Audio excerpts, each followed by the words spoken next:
안녕하세요. 팟캐스트 MC를 맡은 한채용입니다. 함께하는 패널 조성재, 강현빈, 박승환입니다.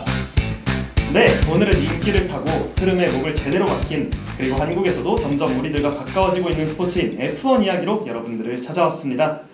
올해 6월 F1을 소재로 한 영화가 무려 500만 관객 돌파라는 엄청난 흥행을 했고, 이에 노를 젓듯 쿠팡 플레이에서도 F1 중계권을 연장했죠. 이제는 TV와 극장에서도 쉽게 접할 수 있을 만큼 F1은 우리와 가까워진 스포츠가 되었습니다. 근데 F1이 정확히 뭐예요? 네, 질문 좋은데요. 사실 F1은 단순한 리그가 아니라 전 세계를 여행하듯 도시마다 옮겨다니는 월드 투어에 가깝습니다. 매번 새로운 무대에서 열리다 보니 도시 축제 같은 분위기가 펼쳐지는데요. 특히 각각의 도시의 특징과 레이싱의 스릴을 융합해서 마니아층에게는 엄청난 사랑을 받고 있다고 이해하시면 될 것 같습니다. 그리고 진짜 재밌는 건 한국 역시도 한때 이 월드 투어의 일부였다는 사실입니다. 여러분, 이렇게나 가까이 온 F1의 매력 알고 보면 더 재밌는데요. 그 세계로 저희와 함께 같이 들어가 보실까요? 가보시죠. 자, 먼저 F1의 리그의 구조부터 알아보는 시간을 갖도록 하겠습니다. F1은 매년 20개가 넘는 나라에서 약 24번의 라운드의 그랑프리를 치르고 시즌 전체 포인트의 합산으로 챔피언을 가린다고 하는데 맞나요? 네, 맞아요. 각 그랑프리가 하나의 라운드고 1위는 25포인트, 2위는 18포인트, 3위는 15포인트, 그리고 이제 쭉쭉쭉쭉 가서 10위까지 점수를 줍니다. 그리고 시즌이 마무리되면 누적 포인트가 가장 높은 드라이버가 챔피언이 되죠. 그러면 한 번만 우승한다고 바로 챔피언이 되는 건 아니네요? 네, 아무래도 24라운드 동안 꾸준히 포인트를 모아야 하기 때문에 시즌 후반부로 갈수록 점점 더 재밌어집니다. 근데 전에 보니까 챔피언이 한 명만 있는 게 아니던데 컨스트럭터 챔피언? 그건 뭐였죠? 네, 컨스트럭터 챔피언은 이제는 원래 F1은 하나는 드라이버 챔피언십으로 개인 수를 정하고, 그리고 또 하나는 컨스트럭터즈 챔피언십으로 같은 팀 두 드라이버의 포인트를 합산해서 팀 차원의 챔피언십을 하나 더 선정합니다. 근데 그러면 팀이 이기는데 드라이버는 못 이기는 경우도 있는 건가요? 네, 맞습니다. 실제로 2021년에는 팀 우승은 메르세데스 AMG 페트로나스가 차지했지만 드라이버 우승은 레드불 레이싱의 맥스 베르스타펜이 차지했죠. 그래서 팀 차원에서 컨스트럭터즈 챔피언십을 차지하기 위해 같은 팀 드라이버들에게 순서를 바꾸라는 오더도 내립니다. 그것 좀 억울하겠는데요? 네, 맞습니다. 그래서 팬들 사이에서 항상 논란이 많습니다. 드라이버 입장에서 앞서 있을 경우 순위를 바꾸라는 오더를 들으면 팀 라디오로 불만을 토로하기도 하고 팬들도 술렁이죠. 그런데 이런 긴장감과 현장감이 F1을 보는 재미이기도 합니다. 근데 말씀만 들어도 확실히 그런 치열한 분위기가 그려지는 느낌입니다. 그럼 그 치열한 그랑프리가 열리는 주말은 어떻게 진행이 되나요? 네, 금요일은 프랙티스로 말 그대로 연습 주행을 진행합니다. 그리고 토요일은 퀄리파잉이라고 하는 예선전을 진행하고요. 일요일에 결승을 진행합니다. 그리고 이 예선은 탈락 방식으로 진행돼요. Q1에서 20대 중 5대 탈락, Q2에서 또 5대 탈락, Q3에서 남은 10대가 폴 포지션을 놓고 경쟁해요. 아하! 한 번만 달리는 게 아니군요. 근데 말씀하신 폴 포지션? 그게 뭐죠? 네, 폴 포지션은 앞서 말한 예선에서 1등을 할 경우 가장 먼저 출발할 수 있는 자리가 주어지는데 그 자리를 폴 포지션이라고 합니다. 그래서 예선이 중요한 이유가 바로 이거예요. 예선에서 기록한 타임으로 출발 순서가 정해지기 때문이죠. 그러면 폴 포지션이면 거의 1등은 따놓은 당상이겠네요? 네. 확률은 높지만 100%는 아니에요. 네, 예선에서 1등을 하더라도 뭔가 팀 전략이라든지 타이어 그리고 날씨와 같은 이런 변수들이 이런 레이싱에 아주 큰 영향을 미칩니다. 예를 들어 타이어 전략이 중요한데요.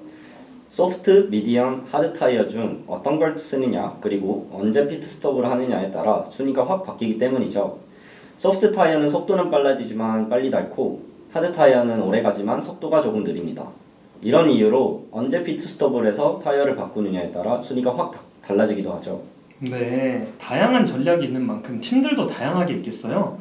F1 내에 그만큼 다양한 팀들이 있는 걸로 아는데 지금 리그 내에서는 어떤 팀들이 또 활약을 하고 있나요?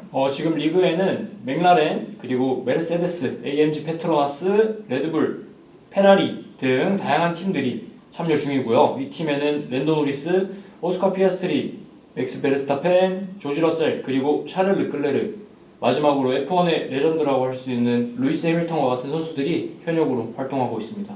오, 이름은 들어봤는데 팀마다 혹시 스타일이 좀 다른가요? 네, 확실히 팀마다 개성이 있죠. 레드불은 베르스타펜을 앞세워 압도적인 속도와 전략으로 지배하는 스타일이라면 맥라렌은 노리스와 피아스티 같은 젊은 드라이버들을 바탕으로 한 공격적인 드라이빙과 이를 기반으로 성장세가 뚜렷하죠. 메르세데스는 기술력과 안정적 운영이 강점이고 페라리는 전통적 명가지만 가끔 전략 실수로 팬들을 울게 하죠. 전략 실수라면 혹시 어떤 걸 말씀하시는 걸까요? 이게 최근에 헝가리 그랑프리에서 페라리의 드라이버인 샤를 르클레르가 퀄리파잉에서 1등을 하면서 폴 포지션을 잡았어요. 근데 이제 피트스톱 타이밍이 꼬이고 팀 전략으로 인해서 차차의 밸런스가 무너지면서 맥라렌의 노리스가 역전을 해버렸죠. 맞아요. 드디어 르클레르가 우승하나 싶었는데 페라리가 또 그래서 페라리가 욕을 먹는군요. 네, 여러분 이제 F1의 기본 틀이 조금 이해가 되셨을까요? 이제 조금 더 딥하게 들어가 볼 차례입니다. 최근 영화 F1 더 무비를 보면 여러 상징적인 서킷들이 많이 등장하는데요. 성재님, 어떤 것들이 있죠? 네. 영화 속에서 부각된 서킷들은 실제로도 이제 F1 팬들에게는 성지 같은 곳들입니다. 먼저 영국 실버스톤은 F1의 탄생지로 불립니다. 역사와 전통이 가장 깊죠. 그리고 이탈리아 몬자, 일명 속도의 성지라고 불리는 곳인데 이곳에 가면 페라리 팬들의 붉은 물결이 정말 광활하고 웅장합니다. 확실히 그 장면은 TV로만 봐도 저도 전율이 막 느껴지는 정도였습니다. 그렇죠. 또 벨기에 스파 프랑코르샹은 드라이버들에게 가장 어렵고 도전적인 서킷으로 꼽힙니다. 일본 스즈카와 네덜란드 잔드보르트도 열기가 대단하고요. 멕시코 시티 그랑프리는 관중들의 함성이 경기장을 흔들 정도로 유명합니다. 그리고 저는 개인적으로 가장 기억에 남는 건 아부다비의 야스 마리나 서킷입니다. 제가 아부다비에 살던 시절에 VIP로 초청을 받아서 F1 대회를 직관한 경험이 있었는데 당시에 야간 레이스 대회 분위기가 엄청나더라고요. 그리고 경기가 끝난 뒤에는 대형 콘서트가 열렸는데 페럴 윌리엄스와 락밴드, 더후 같은 세계적인 아티스트가 큰 무대에 올라 몇만 명이 함께 즐기는 모습을 보고 이게 진짜 글로벌 스포츠 이벤트구나 라는 것을 체감했습니다. 현빈님도 진짜 VIP네요. VIP 초청이라니. 멋있는데요? VIP 처음 보는 것 같아요, 이런 걸. 저도요. 그리고 곧 있을 싱가포르 그랑프리에도 GD도 온다고 하던데 그런 데는 VIP 초청 안 되나요? 제가 아부다비에만 연이 있어서 아부다비의 왕자. 그래도 현빈 씨가 현장에서 느낀 뜨거운 에너지가 정말 특별한 경험으로 와닿았을 것 같습니다. 레이스와 음악 그리고 엔터테인먼트가 함께 결합된 모습이 F1을 더 특별하게 만들어주는 것 같아요. 네, 맞습니다. 그래서 저는 F1을 단순히 자동차 레이스가 아니라 도시 전체를 축제로 만드는 종합 문화 이벤트라고 생각합니다. 좋습니다. 그럼 이번엔 올 시즌 남은 F1을 볼 때 알아두면 좋은 관전 포인트를 가볍게 전해드리고자 합니다. 원래 어떤 스포츠든 내막을 알아야 더 재밌게 즐길 수 있잖아요. 2025 시즌을 관통하는 관전 포인트는 또 뭐가 있을까요? 네, 이번 시즌의 핵심은 바로 이번 시즌이 끝나고 2026년에 대규모 변화가 일어난다는 점입니다. 그 대격변을 앞둔 마지막 시즌인 만큼 여러 팀들의 치열한 눈치 싸움이 오가고 있죠. 26년에 얼마나 바뀌길래 그런가요? 네, F1을 개최하는 FIA가 지속 가능성을 강조하며 엔진에 혁신적인 변화가 있을 것이라고 예고했고 그 외에도 규정에 큰 변화가 예정되어 있는 가운데 저희가 잘 알고 있는 독일 3사의 아우디까지 F1에 참여하면서 10팀 그리고 20명의 드라이버 체제도 바뀌게 됩니다. 이제 기존의 강세가 바뀌게 될 수 있어요. 드라이버가 여러 팀으로 이적을 하면서 그래서 선수들도 팀을 신중하게 보고 있죠. 확실히 많이 바뀌네요. 혹시 25년 시즌에 또 다른 관전 포인트도 있을까요, 여러분? 요즘 젊은 선수들 많이 등장하지 않았나요? 메르세데스의 영 드라이버인 안토넬리 선수도 2006년생이던데. 네, 맞습니다. 작년에 라인업이 하나도 안 바뀌다 보니까 FIA에서도 이제 영 플레이어 출전에 대한 규정을 내기도 했고 그러면서 새로운 시대가 열리고 있죠. 2001년생 피아스트리, 저랑 동갑인 피아스트리가 첫 21세기 출생 선수다라고 하면서 주목을 끌었던 게 엊그제 같은데 2006년생이라니 이제 선수들이 점점 저보다 어려지네요. 네, 그리고 약간 스포를 하자면 구도가 조금 바뀌었죠. 2000년대를 지배하던 미하엘 슈마와 페라리, 2010년대를 지배하던 루이스 해밀턴과 메르세데스, 그리고 그 타이틀을 레드불과 베르스타펜이 물려받을 줄 알았으나 이거 너무 스포 아닌가요? 잠시만요. 자, 그러면 그 아. 내용을 이제부터 본격적으로 얘기를 해보도록 할까요? 올해는 누가 가장 잘하고 있나요? 작년도 그렇고 최근 3년간은 맥스 베르스타펜이 거의 혼자 독주를 했잖아요. 네, 맞습니다. 하지만 작년 하반기 누가 웩스를 위협했는지 아시나요? 알죠? 맥라렌이요, 맥라렌. 랜도 노리스. 컨스트럭터 타이틀도 이제 가져오면서 몇 년간 이어질 줄 알았던 레드불의 왕조를 그냥 끊어버리지 않았나요? 그 장면의 소소한 반항이 엄청난 징조였다는 걸 이번 시즌에 보여주고 있습니다. 전문가들도 이번 시즌을 앞두고 맥라렌의 강세를 예상한 만큼 시작부터 압도적인 퍼포먼스를 보여줬는데요. 여기서 또 반전이 있습니다. 뭐죠? 맥라렌의 스타 노리스가 1등이 아닙니다. 예? 맥라렌이 압도적이라면서요. 노리스의 조력자로 예상되었던 오스카 피아스트리가 324포인트로 1위를 지키고 있고 노리스는 299점으로 2위에 위치해 있습니다. 맥라렌의 두 명이 모두 벌써 10회가 넘게 포디움에 오르며 3위인 베르스타펜과는 각각 69점, 44점 앞서고 있습니다. 69점? 그러면 베르스타펜의 5회 연속 월드 챔피언은 이제 물 건너간 건가요? 이게 사실 베르스타펜이 시즌 중반까지는 좀 많이 희청이었어요. 예전 같은 공격적인 드라이빙도 잘 없고 뭔가 좀 주춤하는 모습을 보였는데 최근 아제르바이잔에서 열린 그랑프리에서 피아스트리가 리타이어를 한 사이에 그랜드슬램을 달성하면서 차이를 좁혔습니다. 이전 대회인 이탈리아 그랑프리에서도 압도적인 주행으로 1위를 차지하기도 했고요. 기대가 식어가던 찰나 다시 불이 붙었다고 봐도 될 것 같아요. 벌써 그랜드슬램이면 거의 6회 아닌가요? 그런 걸로 알고 있는데 다른 팀 이제 페라리나 메르세데스는 어떻게 하고 있나요? 페라리는 루이스 해밀턴이 오면서 해밀턴 르클레르라는 라인업으로 기대를 많이 받았으나 내부적으로 전략과 논의에 대한 문제들이 지속되며 이번 시즌 그렇다 할 모습을 보이지 않고 있습니다. 그래도 여름을 넘기면서 점점 살아나고 있어 나름 티포시들에게 위안을 주고 있긴 합니다. 의심하세요. 메르세데스는 러셀이 좋은 모습을 보여주고 있고 안토넬리도 포디움에 드는 등 기대 이상의 활약을 해주어서 좋은 분위기와 함께 올라오는 듯 했으나 26년부터 큰 자신감을 드러내어 강세가 예상되는 이유에서 재계약 관련 이슈가 계속해서 화두에 올라 약간은 분위기가 애매한 듯 합니다. 약간은 경쟁 환경이 펼쳐졌다고 볼 수 있겠네요. 자, 그럼 남은 3달 동안 다들 어떤 예상을 하시는지 들어볼 수 있을까요?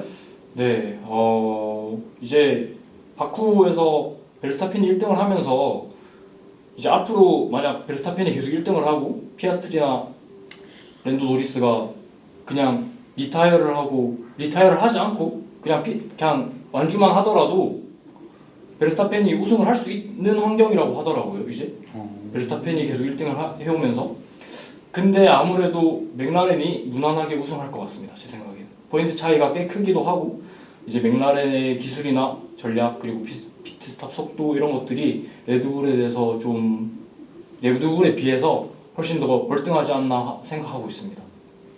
그래서 저는 피아스트리와 그리고 맥라렌의 무난한 우승을 예상하고 있습니다. 그래도 남은 그랑프리들이 다 개성이 있는 서킷들이라서 변수나 사고가 일어날 가능성도 높다고 생각해요. 그래서 큰 사고 없이 대회가 잘 마무리되었으면 좋겠습니다. 아니 말씀하실 때 당연히 베르스타펜 우승을 점칠 줄 알았는데 드라이브 꺾는 속도가 거의 베르스타펜 피아스트리급이네요. 감사합니다. 핸들을 기가 막히게 돌리셨죠. 저는 이제 전 꺾지 않습니다. 무식하게 돌진하는 베르스타펜과 같이 전 베르스타펜의 5연 월챔을 예상해 봅니다. 요즘 아까 얘기하신 거 보니까 맥라렌도 좀 부진하고 있고 베르스타펜 기세가 또 엄청 나잖아요. 안 되는 걸 되게 하는 게 또 베르스타펜 아니겠습니까? 네, 뭐 틀린 말씀은 아닌데 베르스타펜이 이제 곧 열릴 싱가포르 그랑프리에서 워낙 약합니다. 그래서 아마 바로 상승세가 끊기지 않을까 생각하고 있습니다. 네, 싱가포르 그랑프리가 열릴 10월 5일에 같이 한번 확인을 해보면 될 것 같고요. 현빈님 예측도 한번 들어볼 수 있을까요? 전 페라리의 드라마틱한 상승세와 함께 해밀턴 공의 포화를 네, 잘 들었습니다. 자, 이로써 이번 시즌 알고 보시면 좋을 만한 내용들을 소개해드렸고요. 마지막으로 처음에 가볍게 얘기했던 한국과 F1의 관계에 대해서 얘기해드리고자 합니다. 사실 우리나라도 F1을 개최한 적이 있었죠. 네, 맞습니다. 2010년부터 2013년까지 전라남도 영암군에서 한국 그랑프리가 열렸었고요. 이 바다와 항만을 배경으로 달리는 독특한 코스가 낭만 있었다는 평가를 받았었곤 했습니다. 하지만 흥행 부진, 교통 문제, 그리고 숙박 문제 등 여러 어려움으로 아쉽게도 중단되고 말았습니다. 네, 정말 아쉽지만 그래도 여러 시사점을 낳았다고 들었는데요.